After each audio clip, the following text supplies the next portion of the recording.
Very quickly, because I think time is limited. As I'm told, I'm Planner Solomon Ambwere from the western part of the country, Kakamega, Vihiga. And I'm supposed to talk about the role of urban institutions. So, towards sustainable food systems, ecosystem management. So, we are talking about 3 words, key words. The urban institutions. You are in Mombasa today, but your law, I will always remind you, your law forgets the urban institutions, mostly the municipalities, cities, and all that. I will always remind you that. Yet you are enjoying that. So, urban institutions. And then the other important word is the sustainable food systems. Sustainable food systems. We shall also be looking at what sustainable. The word sustainable is a collective responsibility towards achieving that, not a one man. So all of us collective. And then of course, when you talk about ecosystem, is simply about the interaction.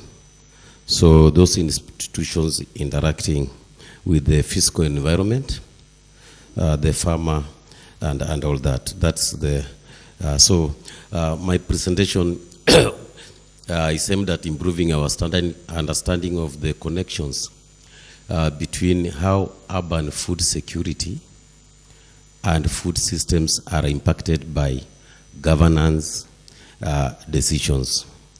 When you talk about food security, I think most of you have talked about, is just about when all people at all times have physical and economic access to sufficient, safe, and nutritious food that meets their dietary needs and food preference. That is very important, and for your own health. So when you are talking about food security, there are 4 pillars, or you can look at elements which happens in an urban, within the urban institutions. We are talking about availability, very important. Availability. We are also talking about access. And then once again you talk about utilization and stability. So availability, access, utilization, and stability. Whereas the food system is the network of activities that produce, process, package, market, consume food. And then the last, once you consume food, you generate waste. So when you generate waste, we are talking about management of that waste. So that's the linkage when you are talking about the urban institutions. You are talking about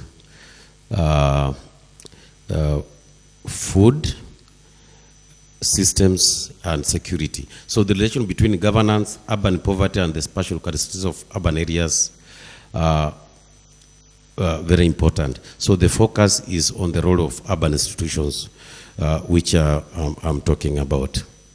So from introduction, I think this is, you know that the urban institutions are central to fostering sustainable food systems. And then as the last speakers were talking here, their role spans from policy and governance to practical actions in food production. Very important. The other thing that we need to look at is about waste reduction and community engagement. You cannot separate the waste from the community.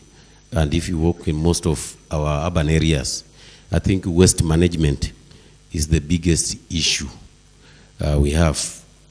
Where I live, kuna mtu ana import waste kutoka Kisii Miwa every morning, na nakaa kwa drain sasa najaza every day.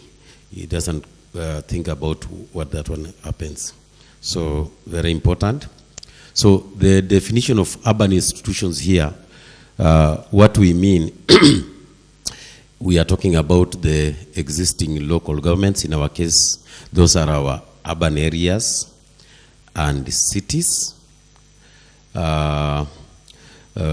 non-profits. We are having businesses,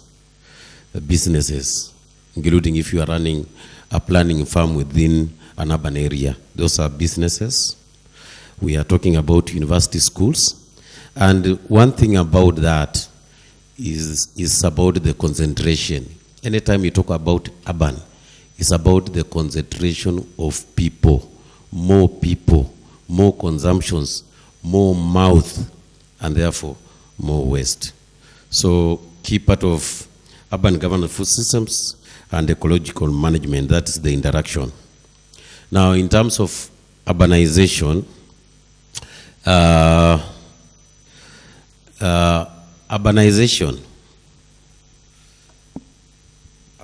urbanization always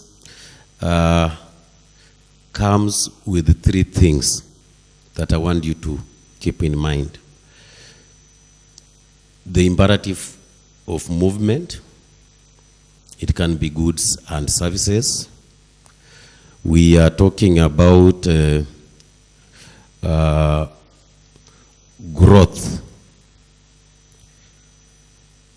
We are talking about growth, and then we are talking about development. Three things. So that is urbanization. The more you bring in more people, the more the numbers grow, and the more you get growth and development. And that is the change we are talking about. No change, no growth, no development. So I would like you to connect between that when you are talking about urbanization.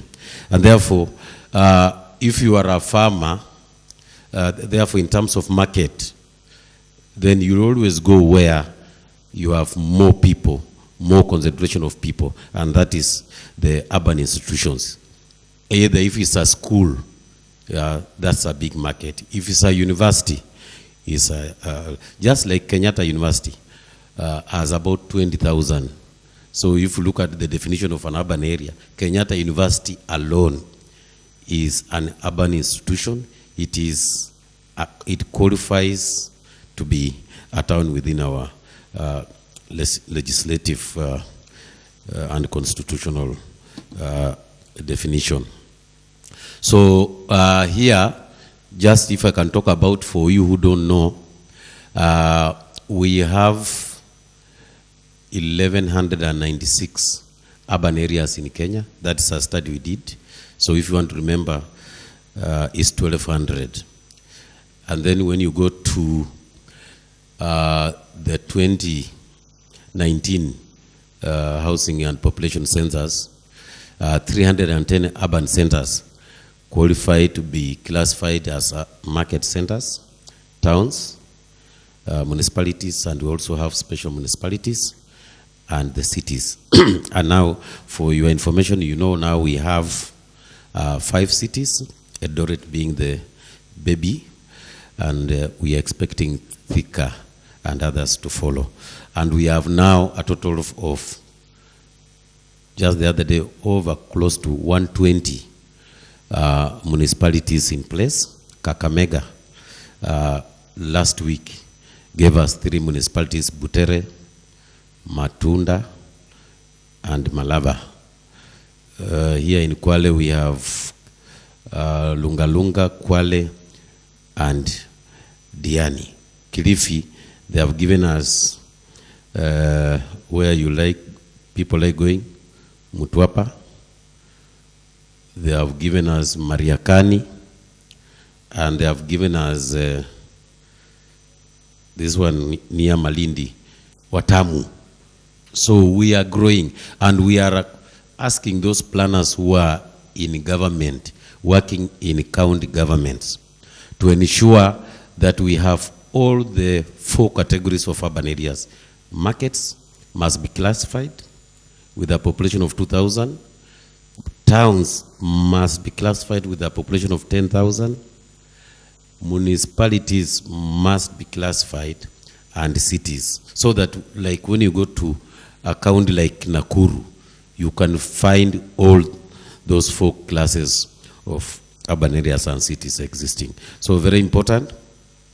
Therefore, this, I can say that this conference is very timely, talking about the focus of food systems and urbanization, because urbanization is about, it cannot be in the negative, it's about growing numbers. And even from your family point of view, when you marry, you are 2. You don't take much. But when you have children, like my son the other day, anakula mkate moja peke yake anamaliza. I don't know whether you have seen that.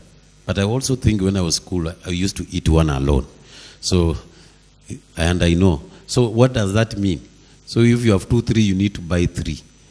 But when you are 2, when you are marrying, you just take 2 slices and all that. So thinking about food security and food systems is very important. And in an urban setting, where do you get them? It means the municipalities, cities, and urban areas have to provide the infrastructure required to accommodate that. We are talking about, we need to talk about the food sheds. Food sheds. How many food sheds are in your municipality or that town you are living in? Malls and all that. Especially food sheds, especially for the small businessmen and ladies. Anne talked about markets. We have been putting up regional markets and all that. And somebody talked about those markets not being used. It's about the design of those markets. You don't see people sitting somewhere, you go and plant a market there. You have at least to understand and then you close. You see, from our history of theory of planning and all that, a market, you know the definition of a marketplace. People meet, people chat, and do so many other things and all that. So it's not just about exchange of goods and services and all that.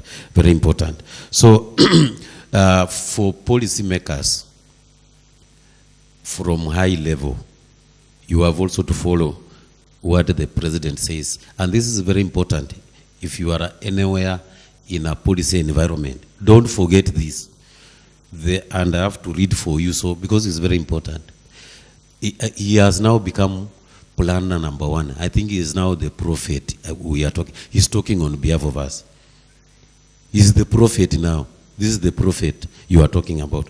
There is a compelling body of data projecting that not only is the future of all humanity urban, but also that Africa has the fast rate of urbanization.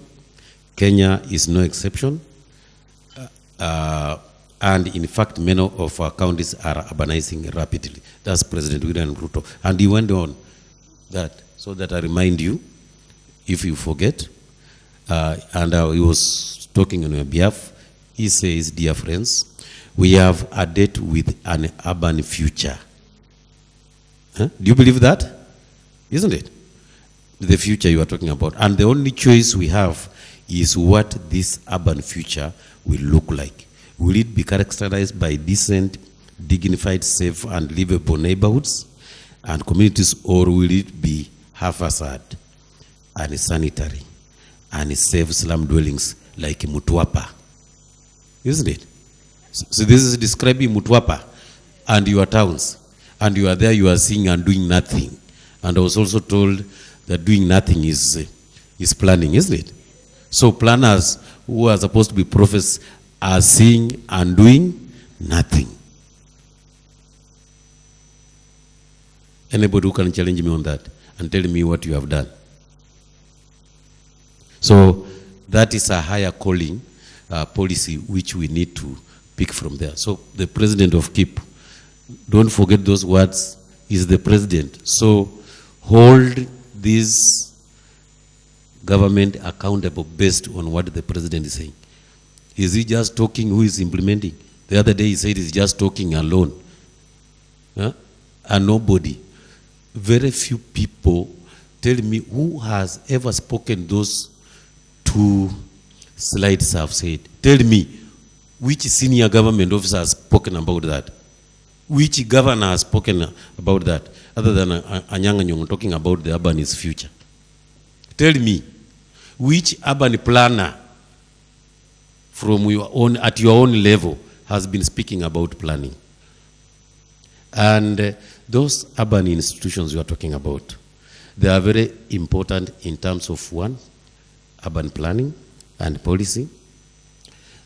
They are important about provision of the required infrastructure and also mobilization of the private sector towards a meeting of those services. And then I can also remind you, if you read about the MDG, you remember the Millennium Development Goals? They reinforce the notional connection between poverty and food security, if you remember. But that MDG number 1 that focused on eradicating extreme poverty and hunger, it was termed forgotten MDG by Graham Wheeler, World Bank Managing Director, who argued that it was often unrecognized, rarely acted upon, and grossly underfunded. So that's how that MDG died. And then when now you remind yourself with the second SDG, which is post-25, I was in Quito when they were, I attended there, seeing the ratification of SDGs, new urban agenda, where food security has risen in prominence. So this is also found in our SDGs, SDG number 2. So you need to know that, and therefore, which talks about end hunger, achieve food security, and improve nutrition and promote sustainable agriculture.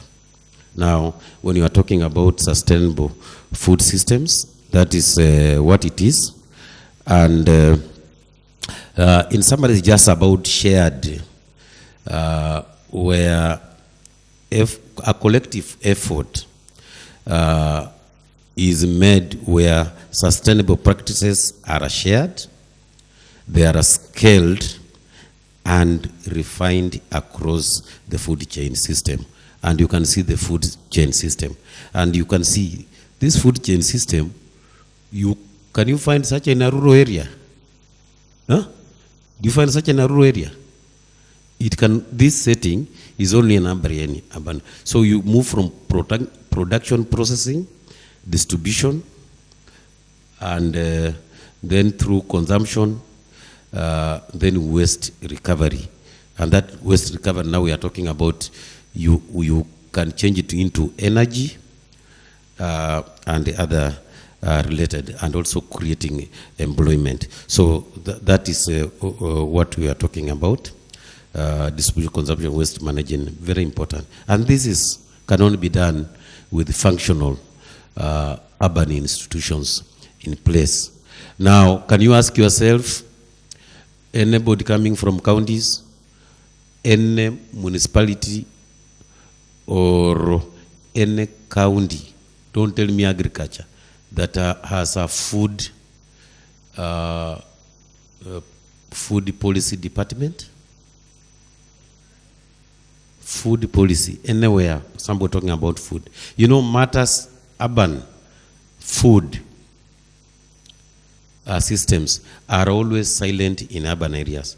Anytime you talk about food, from colonial and all that, people will think about rural areas. And when you talk about rural areas, people will take you to the Ministry of Agriculture.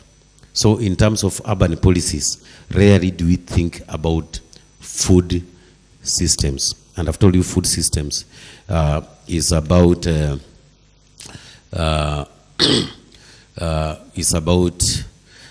network of activities that produce, process, package, market, and consume food. So we need to think about that. We'll talk about public health, but public health may not be what we are talking about. So the governance of food systems is very important. We have some weaknesses, and I'm saying that many governance decisions that shape the food system, such as decisions on traders, market sites, and we have talked about market sites, where you put your marks and all that, and more development were made outside the context of consideration of their food system impact. So that's what we need to look at, and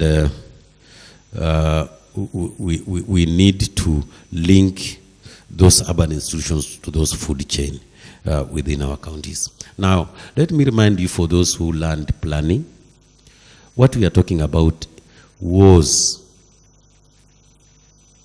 I think was seen by this prophet, Ebenezer Howard, when he came up with the garden city as an alternative to the hellish industrial city those times. So the garden city was to be a marriage of town and country. I think this is what the other team was talking about here. Yeah?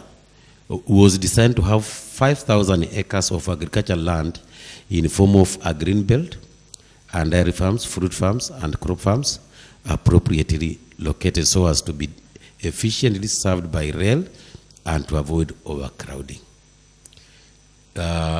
We are saying this arrangement was beneficial both to the farmer and the city dweller, reducing the cost of transportation and allowing for recycling of waste to increase the fertility of agricultural land.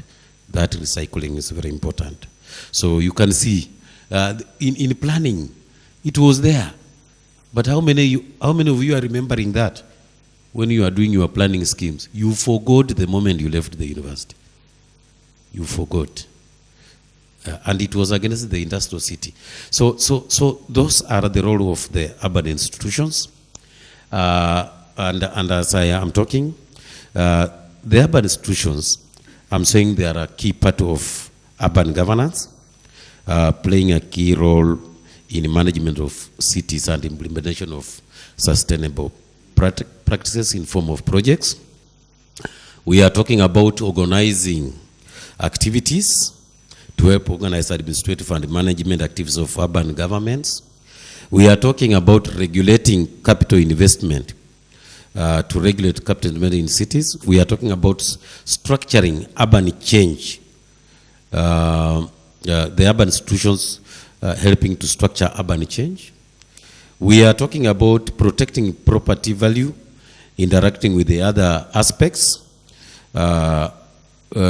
structure, meaning, and value of property, and other interacting with the other aspects like such as culture, norms, belief systems, and sense, and then establishing issue-specific institutions like infrastructure, water.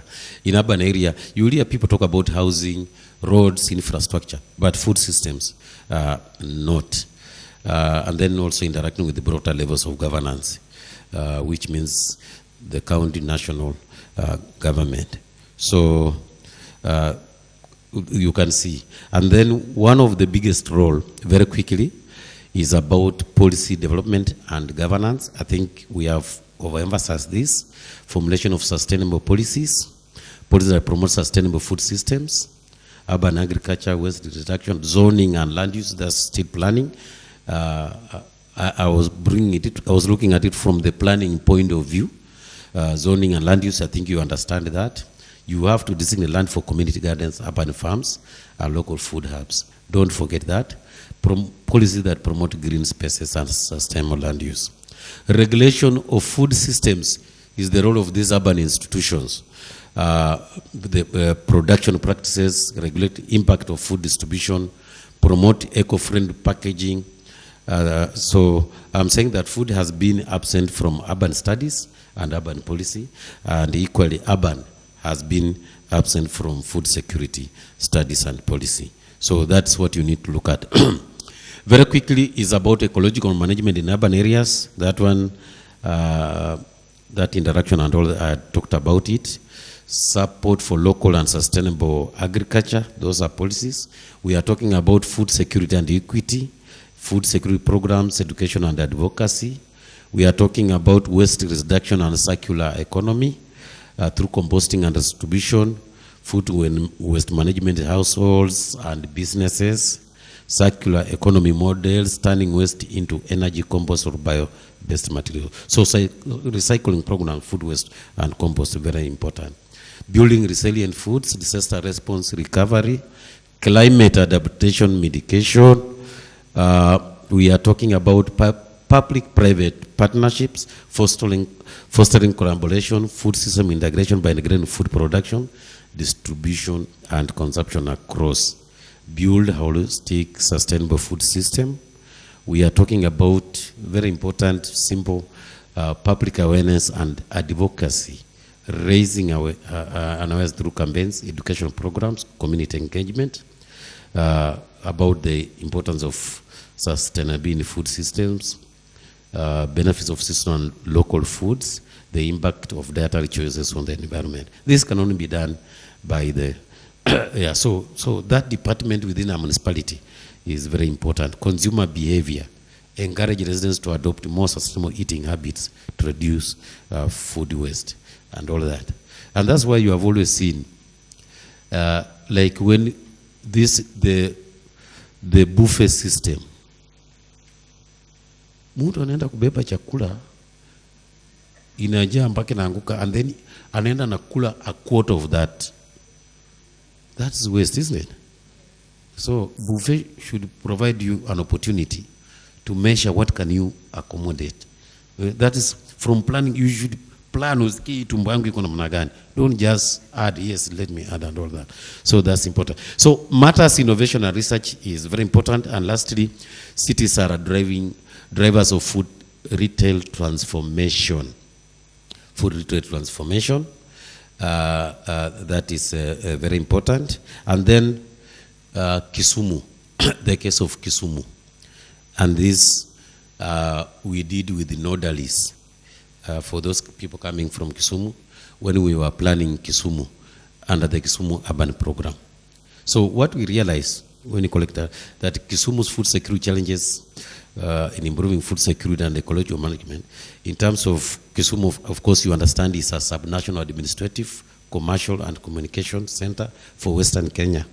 And it connects Uganda, Tanzania, and the rest of. So the structure of food within there is a bit complex and interconnected beyond even the Kisumu county government and the city.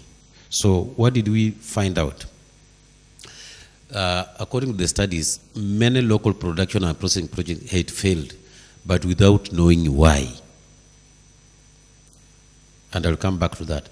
That no consideration of the role of large-scale private sectors in shaping the food system, nor the connection between formal and informal sectors. That most food is bought and sold in the city's many markets, which provide employment for an estimated 60% of the city's labor force. And then wholesale and retail markets cluster in busy city centers, streets, and in peri-urban. They have both formal and informal supply chains, processed foods, locally produced. And to remind you, with the fish in Kisumu at that time traveling from China. Has somebody in Kisumu previously ate fish from China? Yes, it were. Traveling from China, eggs at the wholesale market coming from Uganda. Hiyo ni uongo. Huh? Do you know why? What is the reason? What is the reason? Huh? It's very simple. The sale of Ugandan over Kenyan eggs was the result of Ugandan agricultural policy. Subsidized chicken feeds as well as transport infrastructure investments that make cross-border trade more viable than the local trade. Sindio? Huh? Very simple. In Kisumu. So you don't know what is eating you. What is eating you is just something very simple, which you can attract the policy and all that. That's why mayai inatoka Uganda mingi na kuja Kenya. So wewe utauza yako wapi? Yako you can only consume. Ugonge upasue kule. So it's not for business and all that. So simple things can make certain things happen. Like how can fish come all the way from China? Tuko na fish hapa kwa ocean, Lake Victoria. Who allows that policy? And anyway, if you are an urban institution, how do you allow such importations when you have your local, you have your own fishermen and all that? So we need to do those policies and all that, including zoning and all that. Very important. So that was the case of Kisumu. And my conclusion is that the food system has a great bearing on the quality of urban life. That is true. And that food systems' significance needs to be understood more fully for its impact on the city's economy, public health, environment, land use, and other community systems. And therefore, urban institutions are critical in achieving sustainable food systems and ecological management. And to sum it, key areas of focus of my lecture is about policy development, local agriculture, food security, waste reduction, and resilience. So a call to connect food and the urban agenda. Thank you for listening to me. Thank you.